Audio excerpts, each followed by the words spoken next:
পবিত্র ঈদুল আজহার আর একদিন বাকি, কিন্তু ভারতের পশ্চিমবঙ্গ রাজ্যের রাজধানী কলকাতার উপকণ্ঠে অবস্থিত বিশাল ধুলাগড় পশুর হাট এখন প্রায় জনশূন্য।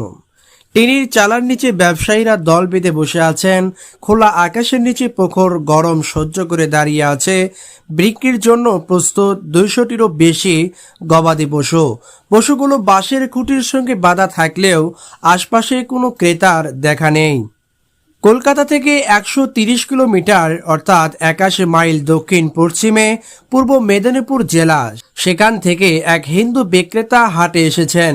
তিনি জানান, বুধবার ও বৃহস্পতিবার অনুষ্ঠিত হতে যাওয়া উৎসবকে সামনে রেখে পশু কিনতে তিনি চড়া সুদে একাধিক ঋণ নিয়েছেন।